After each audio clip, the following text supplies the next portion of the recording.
Essas são algumas sugestões para que você possa estar nesse tempo buscando a face do Senhor. Mas a palavra que eu tenho para compartilhar com os irmãos nessa noite, que eu quero trazer, fala sobre a segunda reforma que nós precisamos viver. O pastor Elias trouxe brilhantemente uma palavra no dia 31 de outubro, nós fizemos o 500 anos da Reforma Protestante.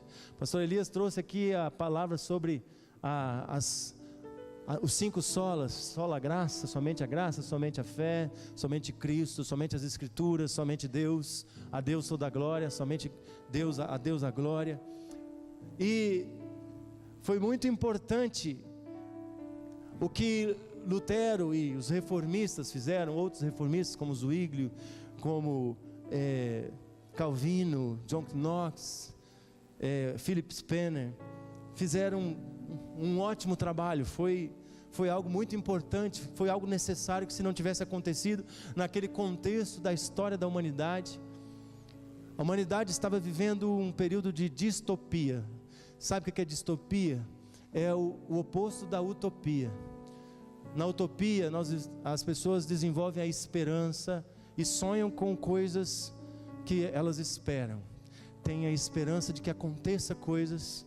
Alguém chamou a religião de utopia, alguém chamou Jesus Cristo de utópico, porque Jesus nos ensinou e nos pregou a esperança. Mas naquele tempo estavam vivendo o que nós estamos vivendo hoje. Ninguém acredita em nada, ninguém está acreditando mais em ninguém, ninguém está acreditando mais em nada. Os céticos e os ateus, os deístas, eles não estão acreditando mais em nada. Você é questionado pela sua fé, você é questionado, não acreditam mais em governo, não acreditam mais em justiça, não acreditam mais em nada. E a realidade daquele tempo era essa mesma. Era assim que aquele povo estava vivendo. E o próprio Lutero reconheceu, e ele escreveu num dos seus livros. Eu peguei um livro que ele fala sobre a liturgia do culto, sobre, no caso dele, naquele tempo, a missa. E ele escreve num prefácio de um dos seus livros a seguinte frase: aqueles que querem ser cristãos verdadeiros poderiam encontrar-se em uma casa para orar, ler a Bíblia e viver outras práticas cristãs. O que Lutero estava dizendo?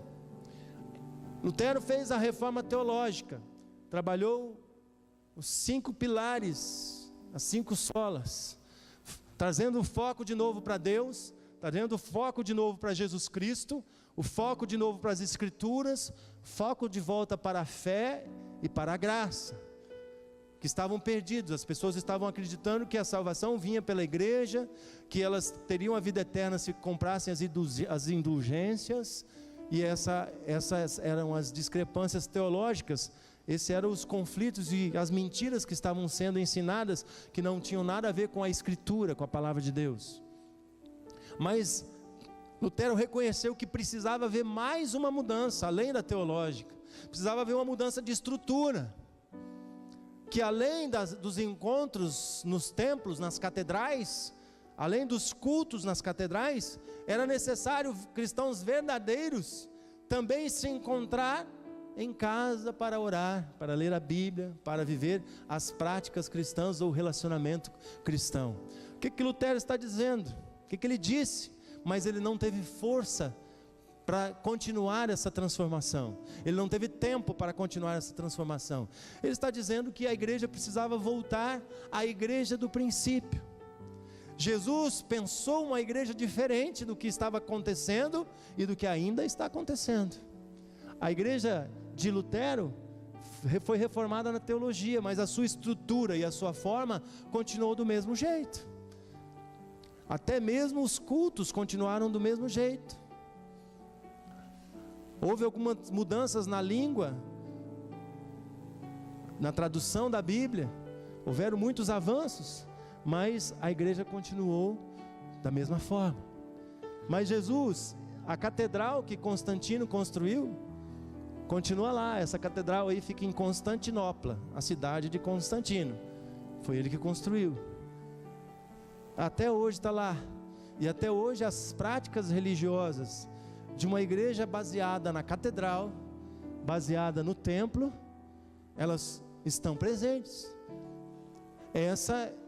Foi a primeira reforma protestante. Foi isso que aconteceu.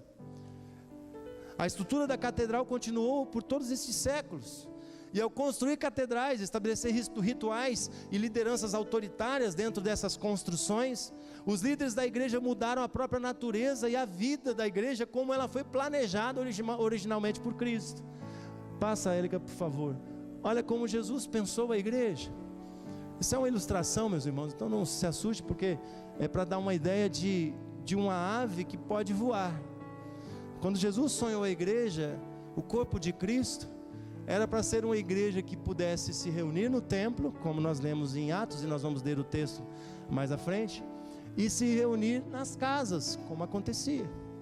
O corpo de Cristo se encontrava no templo, na comunhão do grande grupo, adorava o Senhor, lia as Escrituras, cantava, cultuava em comunidade, e o corpo de Cristo se encontrava nas casas, partia o pão, dividiam tudo em comum.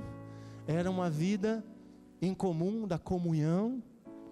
Era assim que Jesus sonhou.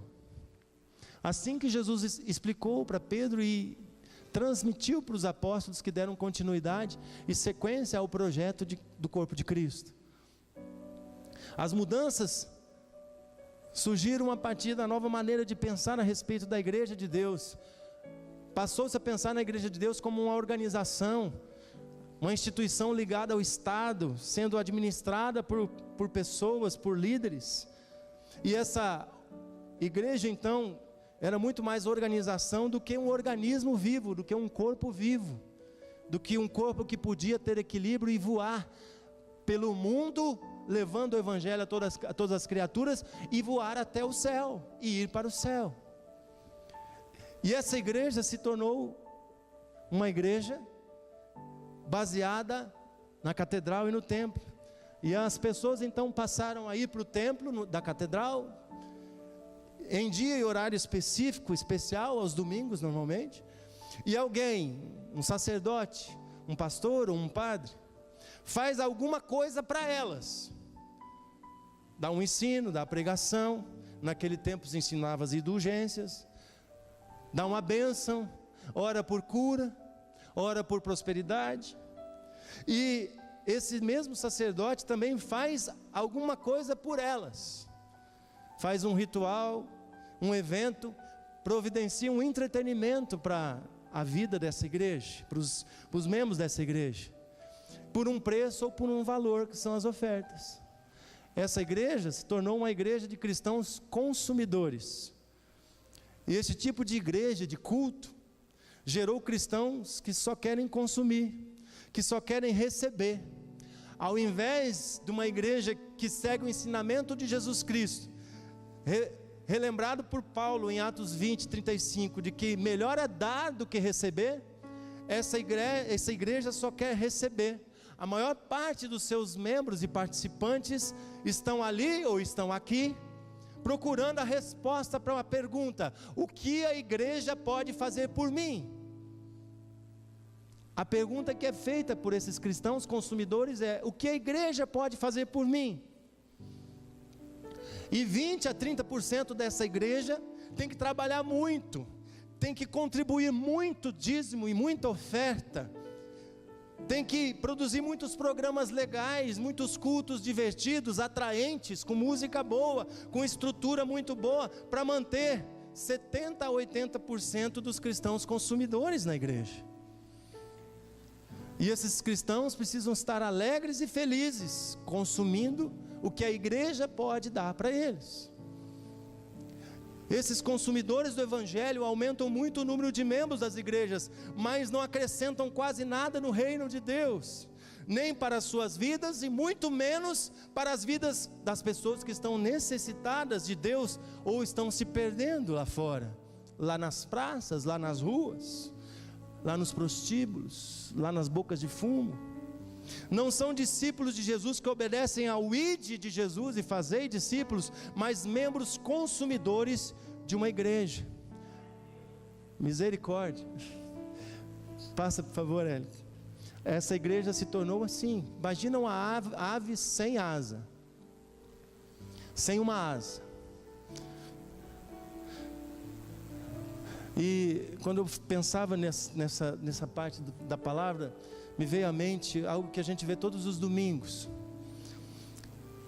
Quando nós somos despedidos aqui, todos nós vamos para os nossos carros, a maioria das pessoas, né? Eu não preciso ir de carro porque eu moro do lado da igreja, mas os irmãos saem, vão para os seus carros, para as suas motos, e pegam seus carros e vão para casa. E eu estava pensando nisso. Será que os irmãos têm a noção de que é a partir daquele momento que começou a sua missão? Enquanto você estava aqui, vocês não estão cumprindo a missão.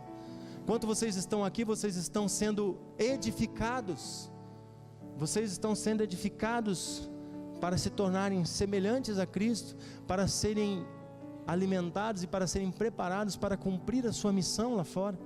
Sabe que quando você entra no seu carro e vai para a sua casa, você tem a noção de que ali começou a sua missão, que é amanhã que você vai ter que produzir vidas para Jesus, é amanhã que você vai ter que fazer o ID, é amanhã que você tem que cumprir o ID, é amanhã que você tem que ser igreja do Senhor Jesus Cristo, aonde você estiver. Quando a igreja parou de se reunir nas casas e passou a se reunir exclusivamente no templo, ela virou um canal de distribuição dos recursos celestiais para os membros consumidores.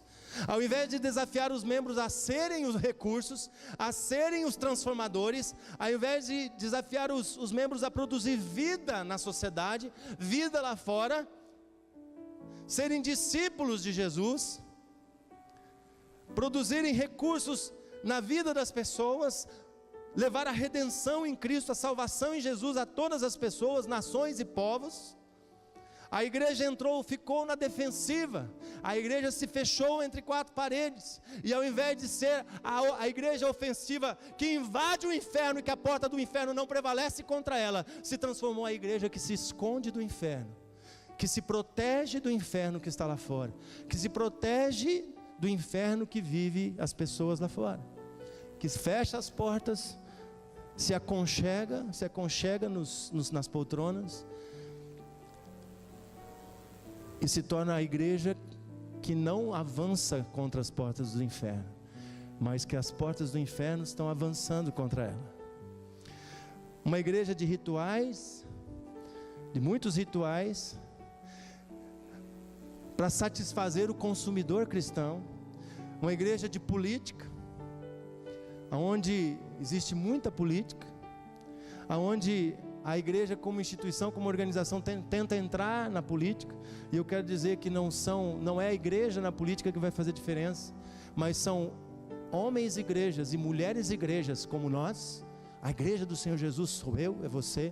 Lutero ensinou que todo crente é um sacerdote, o sacerdócio universal dos crentes. Só que os sacerdotes das igrejas não permitiam que cada crente exercesse seu ministério. E é quando homem igreja e mulher igreja fizeram a diferença lá na Câmara dos Vereadores de São Gabriel, lá na Câmara dos Deputados em Campo Grande, no Mato Grosso do Sul, lá na Câmara dos Deputados em Brasília, lá no Senado Federal. Quando homens igrejas e mulheres igrejas fizerem a diferença lá, aí sim haverá transformação, porque os representantes da igreja de Jesus lá em Brasília, lá em Campo Grande, são uma vergonha.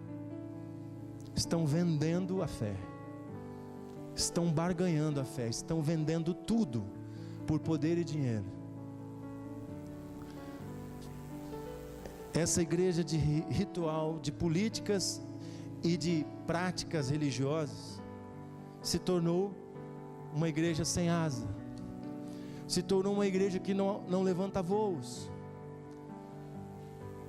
E a solução para essa realidade foi pensada por homens cheios do Espírito Santo.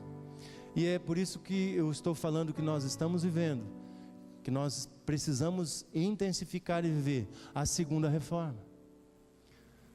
Nós estamos vivendo porque há mais ou menos 50 anos atrás, alguns homens cheios do Espírito Santo, vivendo algo que é chave na igreja primitiva, lá em Atos, e se tornou chave também na igreja que entendeu e iniciou a segunda reforma nas igrejas, que iniciaram a segunda reforma.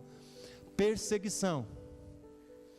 Porque a igreja de Jesus Cristo no primeiro século, no ano 135 da era cristã, que foi mais ou menos o período onde houve a derrocada do Império Romano, tinha 15 milhões de cristãos. Então daqueles 12 discípulos, daqueles 120 discípulos reunidos no átrio do templo lá em Jerusalém, que se tornaram 3.120 naquele dia em que Pedro pegou o primeiro sermão, 60 anos depois, mais ou menos, 80 anos depois, mais ou menos, tinham se transformado em 15 milhões de cristãos. Aquela igreja fez o seu papel, mas mais ou menos no ano 70 da era cristã, ela sofreu uma grande perseguição. O Império Romano tentou destruir os cristãos, tentou destruir a igreja do Senhor Jesus, mas aquela igreja não estava presa no templo. Quando aquela igreja não pôde mais cultuar no templo, ela foi cultuar nas catacumbas, ela foi cultuar nas cavernas, ela foi cultuar nas casas, porque as portas do inferno não prevaleceram contra ela. Aquela igreja, quando não tinha mais poltrona para sentar, quando não tinha mais cadeira para sentar, quando não tinha mais templo para cultuar, ela estava cultuando, porque a igreja estava nas casas, porque a igreja estava no coração dos cristãos, igreja, de todo cristão que é uma igreja. E mais ou menos na década de 60, final da década de 60, alguns homens inspirados por Deus reiniciaram o movimento da igreja nas casas. Lá na Coreia do Sul, vivendo a guerra de separação das Coreias, que você conhece muito bem, a rixa que existe entre Coreia do Sul e Coreia do Norte. Havia uma guerra terrível naquele tempo. Pastor David Po-Yong-Chu fala nos seus livros que eles se reuniam escondidos, e quando tentavam cultuar em grupos maiores, eles tinham que cultuar nas barracas do exército coreano para poder ser protegidos, para não morrerem atacados pelos exércitos coreanos do norte. E a igreja nas casas, a igreja perseguida da Coreia, se tornou a maior igreja do mundo, com 750 mil membros, uma das igrejas maiores do mundo, com milhares de casas aonde a igreja se reúne.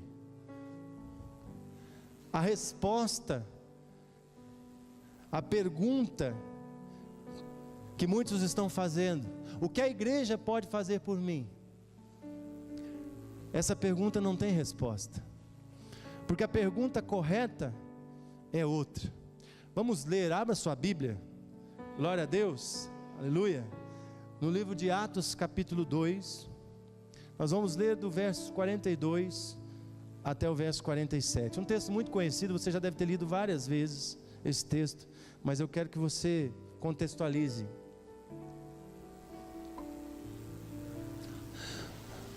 Atos 2, de 42 a 47 eu vou ler. E todos continuavam firmes, seguindo os ensinamentos dos apóstolos, vivendo em amor cristão, partindo o pão juntos e fazendo orações. Os apóstolos faziam muitos milagres e maravilhas, e por isso todas as pessoas estavam cheias do temor. Todos os que criam estavam juntos e unidos, repartiam uns com os outros os que tinham, vendiam as suas propriedades e outras coisas, e dividiam o dinheiro com todos, de acordo com a necessidade de cada um. Todos os dias, unidos, se reuniam no templo, e nas suas casas partiam o pão e participavam das refeições com alegria e humildade, louvando a Deus por tudo, e eram estimados por todos, e cada dia o Senhor juntava ao grupo as pessoas que iam sendo salvas. Aleluia, glória a Deus. A pergunta certa, baseada neste texto, na realidade da igreja de Jesus, da igreja que Jesus sonhou, da igreja de duas asas. Pode colocar a outra imagem, por favor, Élica. A realidade da igreja que Jesus sonhou, a pergunta certa é: o que eu posso fazer pela igreja e por você? A pergunta tem que ser essa. O que eu posso fazer pela igreja do Senhor Jesus, da qual eu faço parte, e por você, meu próximo? Essa pergunta tem que ser feita aqui na igreja, mas ela tem que ser feita lá na rua, ela tem que ser feita lá para o seu vizinho, ela tem que ser feita lá para o seu colega de trabalho, ela tem que ser feita para aquele mendigo que está na rua, aquele dependente que está na rua, aquela prostituta que está desesperada, ele tem que ser feito para todos. Nós estudamos essa semana, e foi maravilhoso na célula em que eu participei, estive na célula da irmã Jerusa e irmão Johnny, na quarta-feira. Nós podemos ver qual é o sentido do verdadeiro jejum. O pastor Alessandro pregou domingo aqui, e foi uma bênção a mensagem, nos deu com clareza. O sentido do verdadeiro jejum qual é? Deus lá em Isaías 58 dizendo: se você ficar apenas sem comer, e não atender o necessitado, e não atender a viúva, e não reconhecer a necessidade do próximo, e não fazer a justiça. O que Jesus pregou no sermão, capítulo 5 de Mateus, Sermão do Monte?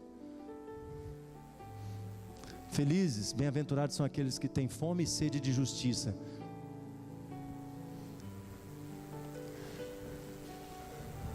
Essa é a pergunta que nós temos que fazer. A primeira reforma mudou a teologia, mas a segunda reforma muda a estrutura e a presença do Espírito Santo de Deus, a presença do Espírito de Deus transformando a igreja numa igreja viva e não numa igreja morta dentro do templo. Na primeira reforma houve uma descoberta da grandeza de Deus. Pode passar, por favor.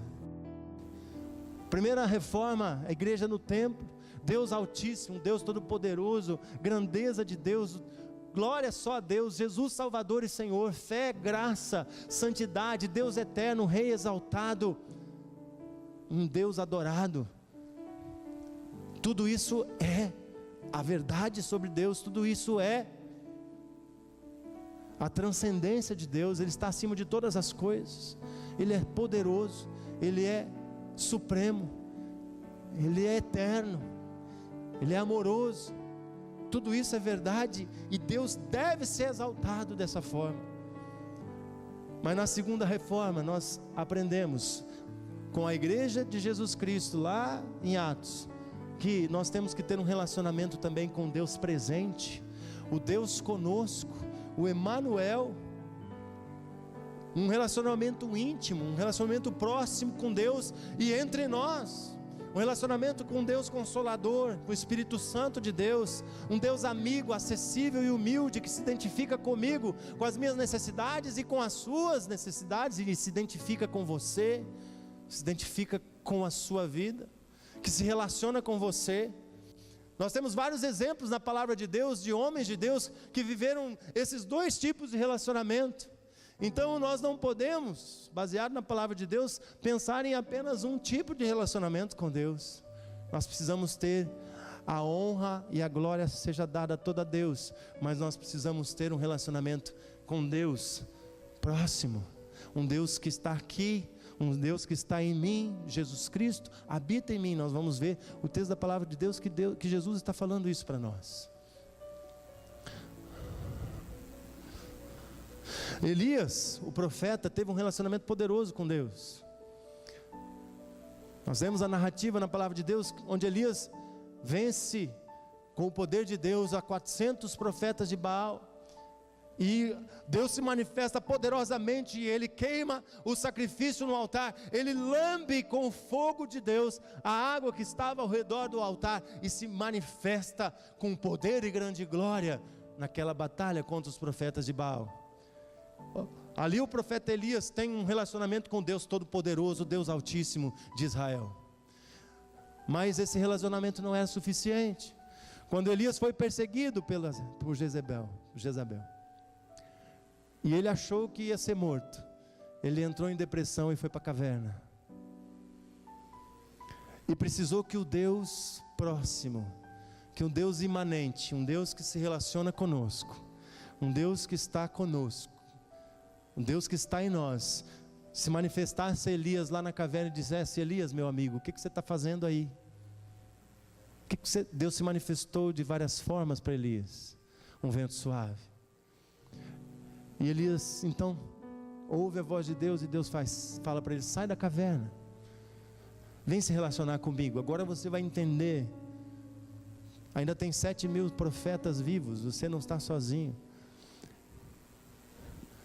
Abraão teve um relacionamento com Deus muito poderoso. Deus se manifestou, ele disse: Abraão, sai da terra da sua parentela, vai para o lugar que eu vou te mostrar, e você será uma grande nação, farei de ti feliz todas as nações da terra. Abraão tem esse relacionamento com Deus Todo-Poderoso, que pode todas as coisas. Mas Abraão conheceu um Deus próximo, um Deus consolador, quando aos 99 anos, ele e sua esposa tiveram um filho. Ali foi um relacionamento, foi um grande milagre da presença de Deus, abençoando e cumprindo a promessa na vida de Abraão. E assim muitos outros, Moisés, o próprio Adão teve essa experiência. No templo nós temos o contato com esse Deus Altíssimo, mas que habita em mim e meus irmãos, na comunhão entre os santos. Nós estamos aqui, a presença de Deus é manifesta neste lugar.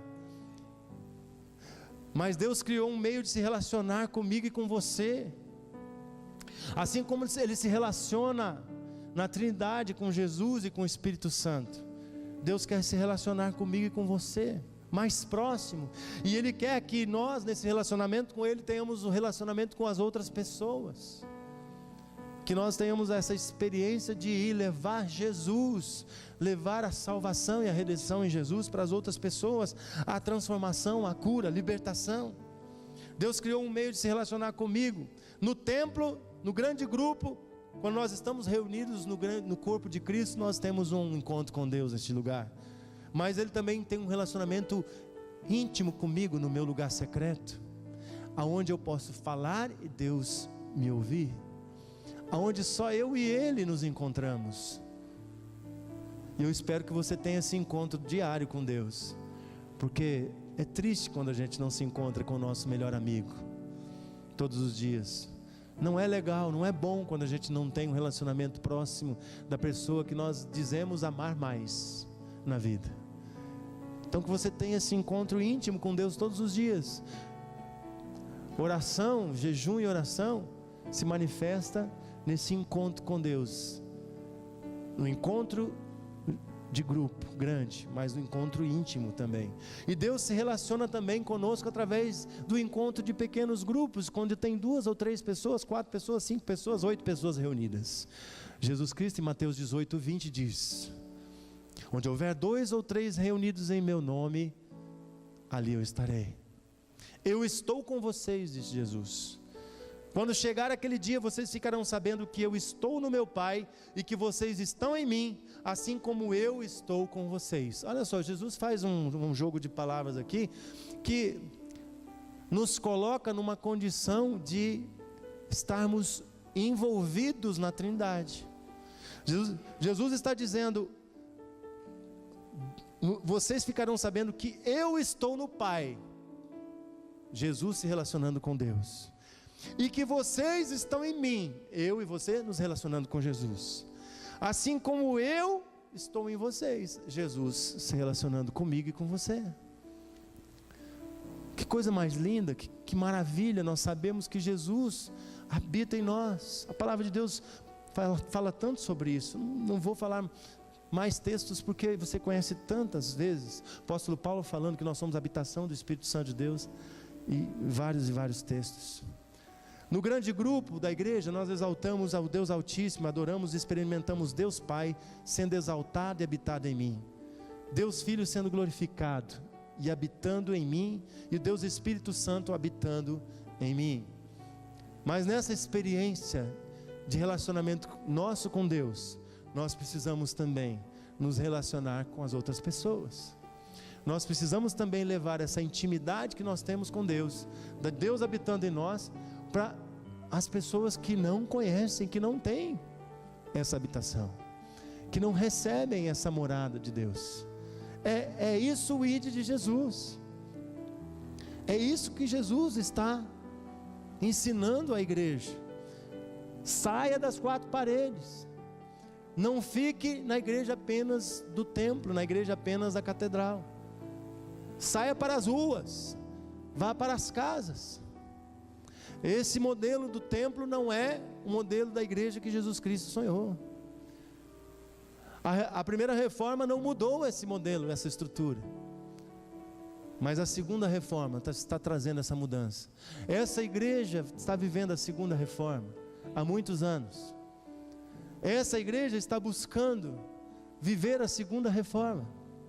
Essa igreja tem feito há muitos anos uma transição da igreja do templo, da catedral, para ser uma igreja de duas asas, que se reúne no templo, mas que também se reúne nas praças, se reúne nas ruas, se reúne nas feiras, se reúne no meio dos drogados, se reúne no meio dos enfermos, se reúne no meio das prisões. Há alguns anos essa igreja está vivendo essa transição. Estamos saindo de uma igreja de consumidores que ficam pedindo: o que a igreja pode me dar? O que o pastor pode me dar? O que o meu líder pode me dar? O que essa igreja pode fazer por mim? Estamos saindo dessa igreja para uma igreja que diz assim: o que eu posso fazer pela igreja? O que eu posso fazer por você, meu irmão? O que eu posso fazer por você, meu vizinho? O que eu posso fazer por você, pastor? O que eu posso fazer por você, meu líder? Aonde eu posso servir? Estamos há muitos anos nessa transição para uma igreja do Novo Testamento de duas asas, onde não só 20 ou 30% contribuem e sustentam o trabalho. Eu fico imaginando como que seria na igreja primitiva, se apenas os 12 apóstolos tivessem que sustentar a igreja, e grande parte da igreja ficasse esperando, ou ficasse olhando, para ver o que ia acontecer. Porque muitas vezes é isso que acontece. 20 a 30% da igreja está trabalhando, 20 a 30% da igreja está contribuindo, 20 a 30% da igreja está dizimando, está dando dízimo, está sendo fiel, e o trabalho está indo, mas 70 a 80% da igreja fica assistindo. O que vocês podem fazer por mim? O que você pode me ajudar? E nós vemos aqui em Atos 2, de 42 em diante, que todos estavam unidos e estavam sustentando uns aos outros, 100% se ajudando, 100% contribuindo, 100% recebendo, 100% trabalhando. Por isso, o texto termina dizendo em 47, o Senhor acrescentava àqueles que iam sendo salvos. Porque não somos nós que salvamos ninguém, nós simplesmente somos instrumentos. Não é essa a conotação, mas quando a palavra de Deus diz assim, que se nós não falarmos, as próprias pedras clamarão, é mais ou menos isso. Nós estamos fazendo o papel que, se nós não fizermos, as pedras farão. Nós somos ferramentas nas mãos do Senhor. Então, a igreja do Senhor Jesus Cristo, da segunda reforma, é a igreja que tem duas asas e que ela pode voar por todos os lugares, levando o evangelho, para que quando chegar o tempo e o nosso noivo vier, nós possamos voar para o céu, nas asas da adoração. Amém? Mas essa igreja precisa estar vivendo o evangelho e sendo a igreja que Jesus Cristo fundou. Não a igreja que os homens fundaram, não a igreja catedral e templo que os homens edificaram. Esse lugar é maravilhoso para nós estarmos na edificação dos santos, mas é lá fora que nós cumprimos a missão dos santos, é lá fora que nós vivemos a igreja de duas asas. É sair voando desse lugar para atender o aflito, atender o necessitado, para fazer a diferença na nossa sociedade, a partir de hoje à noite, a partir de amanhã de manhã. E eu encerro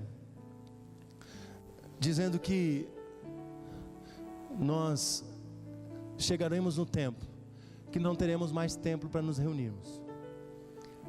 Eu não sei se a minha geração vai viver isso, eu não sei se a geração do meu filho vai viver isso, mas, meus irmãos,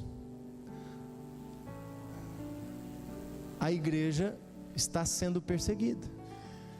No Brasil ela está sendo perseguida. Volta para trás e lembra o que eu falei aqui no começo da minha palavra? Você não está percebendo, mas estão perseguindo você através dos seus filhos. Estão mexendo na sua fé através do que estão ensinando. Você eles não conseguem convencer, apesar que infelizmente algumas pessoas se convencem. Tem algumas pessoas que escutam as teorias de Foucault, as teorias de Nietzsche e acham lindo. E mesmo conhecendo a palavra de Deus, elas acham que aquilo é verdade. Mas eles têm mais dificuldade de convencer você. Mas os nossos filhos, eles vão devagarzinho. Desde o prézinho. Desde do primeiro ano. Até chegar na faculdade, eles já receberam tanta informação diferente do que a igreja do Senhor Jesus Cristo tem que transmitir. Eu e o pastor estávamos olhando uma foto a semana passada do grupo de adolescentes da nossa igreja de 10 anos atrás. Meus irmãos, nós choramos. Eu e o pastor Alessandro ficamos tristes, porque de um grupo de mais ou menos 30 adolescentes, você lembra quantos nós contamos, Renan? 5? 30 adolescentes de 10 anos atrás, hoje eles são adultos. Se eles tinham 14, 15 anos atrás, hoje eles têm 24, 25. Já formaram na faculdade, já estão trabalhando e alguns estão estudando. Somente 5 ainda servem a Jesus. Porque quando eles saíram dessa igreja, onde eles recebiam alimento, onde eles recebiam orientação, eles chegaram lá na faculdade, eles não tinham base, eles não tinham segurança, eles não tinham relacionamento com Deus, para ouvir as mentiras filosóficas e rejeitarem essas mentiras, e todas as teorias que foram apresentadas para eles lá na faculdade se tornaram verdade para eles, e eles começaram a questionar Deus, e eles começaram a questionar a igreja, eles começaram a questionar os pais que participam da igreja, eles começaram a questionar a moral dos pais, eles começaram a questionar a religião, eles começaram a questionar tudo, e eles hoje não têm um papel, eles não têm uma identidade, eles não têm um relacionamento com Deus. Eu quero dizer para os irmãos, nós precisamos levar à frente a segunda reforma. Nós precisamos sair dessa igreja de catedral, dessa igreja de templo, deixar de sermos cristãos consumidores e passarmos a ser cristãos produtores de vida. Passarmos a ser cristãos de produzirmos a vida na vida dos nossos filhos, de levarmos os nossos filhos a ter relacionamento com Deus, de levar os nossos filhos a orarem e a receberem o poder do Espírito Santo de Deus, de levar os nossos filhos a ter um relacionamento tão profundo com Deus que eles possam ter dons espirituais, que eles possam ter manifestação de dons, mesmo com 11, 12, 13 anos de idade. Porque os meninos e as meninas de hoje só vão suportar a pressão ideológica nas universidades daqui 5, 6, 8, 10 anos, se eles tiverem esse tipo de relacionamento. Porque se o relacionamento for de se ficar sentado na poltrona recebendo, o que o pastor vai me dar hoje? O que o pastor vai me dar hoje? Chegando em casa e não lendo a palavra, não orando, não ouvindo nada de Deus, não tendo nenhuma prática de relacionamento com Deus, se continuarmos nessa caminhada,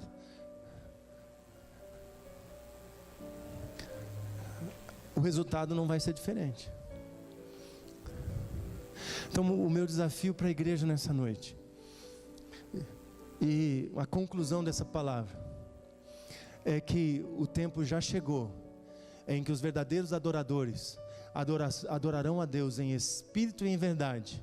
Não adorarão a Deus no templo em São Gabriel ou no templo em Campo Grande, mas adorarão a Deus em espírito e em verdade, aonde estiverem, nas suas casas, deitados, sentados à mesa, caminhando, andando, sentados, estarão levando a palavra de Deus, estarão ensinando os filhos, estarão falando de Deus para os filhos e falando de Deus para as outras pessoas. Essa igreja fora do templo e da catedral. E meus irmãos, você, membro dessa igreja, participando dessa igreja, tem toda a liberdade. Não entenda essa minha palavra como um cerceamento da sua liberdade, mas eu quero que você entenda: se você não desenvolve esse relacionamento fora do templo, fora da catedral, se você não desenvolve esse relacionamento íntimo com Deus e com seus irmãos, nas casas, nas ruas, eu quero dizer para você que o seu tempo vai chegar e vai findar. Porque quando vier a perseguição e não tiver mais templo para você se reunir, você vai perder a referência de igreja. Então eu queria te motivar a buscar um relacionamento com Deus, com seus irmãos e com as pessoas lá fora, levando Jesus Cristo para elas o mais rápido possível. Eu quero te motivar a que você se junte às fileiras dessa igreja para sustentar o trabalho desse ministério nas contribuições, nos dízimos e nas ofertas. Porque não dá mais para 30%, 40% dos membros dessa igreja sustentarem os 100%. Não dá mais. Essa igreja de catedral, essa igreja de templo está falida.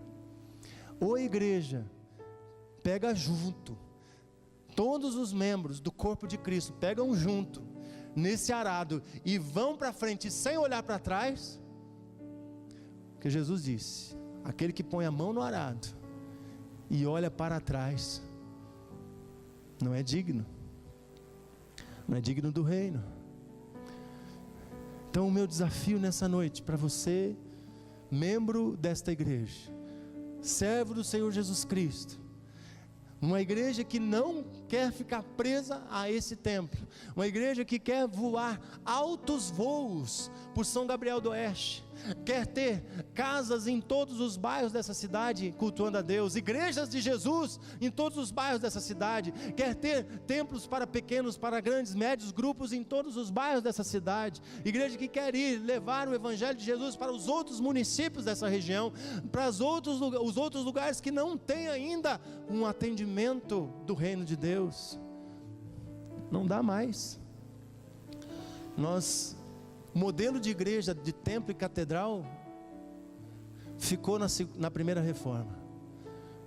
Nós estamos caminhando na segunda reforma. Alguns estudiosos falam até que já tem a terceira reforma, de uma igreja que não tem mais templo, que só se reúne nas casas e só tem relacionamento nas casas, não tem mais liderança, não tem mais pastores, todo mundo se pastoreia. Eu atribuo essa novidade a ser o mesmo erro da primeira reforma. Quer dizer, vai continuar tendo culto, tendo relacionamento de uma asa só. O Senhor Deus pensou desde o Velho Testamento: a Carral Israel, a Assembleia de Israel é a eclesia do Novo Testamento, é a igreja de Jesus do Novo Testamento. Precisamos ter essa comunhão e essa comunidade, mas não podemos ficar presos a isso. Nós precisamos estar fora dos templos, nós precisamos estar aonde as pessoas estão, nós precisamos estar levando Jesus que está em nós a todas as pessoas, a todas as criaturas. A segunda reforma é retornar ao projeto de Deus, de Jesus Cristo para a igreja, que leva as pessoas a experimentarem num grande grupo, no templo, o relacionamento com Deus, mas também que leva as pessoas a se relacionarem nas ruas, nas casas, alcançando pessoas, famílias e indo a todas as nações, começando por mim, começando por São Gabriel do Oeste, Mato Grosso do Sul, Brasil e todas as nações deste mundo. Esta é a igreja reformada que nós queremos viver, a igreja das duas asas, que vai nos levar a todos os lugares com Jesus e nos levará para o céu. Amém? Vamos nos colocar em pé, meus irmãos, que essa palavra possa fazer